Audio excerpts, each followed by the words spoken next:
നമ്മുടെ എല്ലാ തിങ്കിങ് പ്രോസസ്സിനെയും ഇപ്പം പോയിന്റ് ഔട്ട് ചെയ്യുന്നത് അല്ലെങ്കിൽ നമ്മളെ ചിന്തിക്കാൻ പ്രേരിപ്പിക്കുന്നത് സാമൂഹിക മാധ്യമങ്ങളാണ്.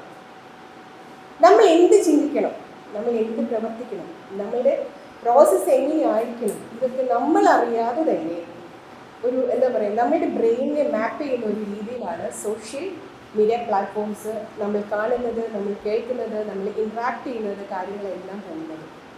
എന്ന് തോന്നുന്നു നിങ്ങൾക്ക്? നമ്മുടെ ഭൗതികമായി തന്നെ ഒരുപാട് സ്വാധീനിക്കാൻ ആ പ്ലാറ്റ്ഫോംസിന് കഴിയുന്നുണ്ട്. പണ്ടത്തെ രീതി വെച്ച് നോക്കുമ്പോൾ ഒരു ന്യൂസ് പേപ്പറിൽ ഒതുങ്ങുന്ന നമ്മുടെ ഒരു വായന അല്ലെങ്കിൽ നമ്മളുടെ സമൂഹത്തെക്കുറിച്ചുള്ള നമ്മുടെ അറിവ് ഇപ്പം മാറിയിരിക്കുന്നു. ഒരു എക്സാമ്പിൾ പറഞ്ഞാൽ, പത്രം വായിക്കാത്ത നമ്മുടെ വീട്ടിലെ ആളുകൾ കൃത്യമായി സോഷ്യൽ മീഡിയയിൽ അല്ലെങ്കിൽ ഇൻസ്റ്റയിൽ വരുന്ന റീലുകൾ ഇപ്പോൾ കാണാറുണ്ട്. നമ്മുടെ ഇലക്ഷൻ പ്രോസസ്സിനെ തന്നെ സ്വാധീനിച്ചിരിക്കുന്നത് പലതരത്തിലുള്ള റീലുകളാണ്. ഇപ്പോഴത്തെ മുഖ്യമന്ത്രി ആരാണ് നിശ്ചയിച്ചിരിക്കുന്നത് പോലും ഇത്തരത്തിലുള്ള റീലുകളുടെ സ്വാധീനമാണ്.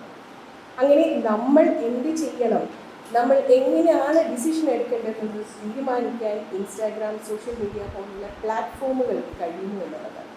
നിങ്ങൾ ഇവിടെ എടുത്തിരിക്കുന്ന ടോപ്പിക്കിനും അങ്ങനെ ഒരു സെലക്ഷൻ പ്രോസസ്സിൻ്റെ ഒരു പാർട്ടുണ്ട്. കാരണം മറ്റൊന്നുമല്ല, ക്രൈം എന്ന് പറയുന്ന സബ്ജക്റ്റ് നിങ്ങൾ എപ്പോഴും കേൾക്കുന്നത്, നിങ്ങൾ എപ്പോഴും വായിക്കുന്നത്, നിങ്ങൾ എപ്പോഴും കാണുന്നത് ചൈൽഡ് റിലേറ്റഡ് ഒഫൻസസുകളാണ്.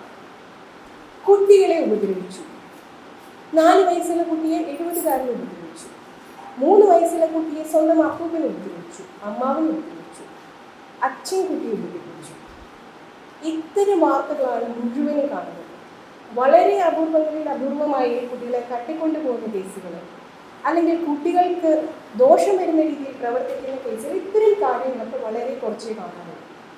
അപ്പം ഇത്തരത്തിൽ നമ്മൾ എന്നും കാണുന്ന വാർത്തയുടെ അടിസ്ഥാനത്തിൽ നിന്നാണ് നമ്മൾക്ക് ഈ ഒരു ടോപ്പിക് സെലക്ട് ചെയ്യാനായിട്ടുള്ള ഒരു എന്താ പറയുക, നമ്മൾ ആ ടോപ്പിക്കിനെ കുറിച്ച് കൂടുതൽ ആലോചിക്കും.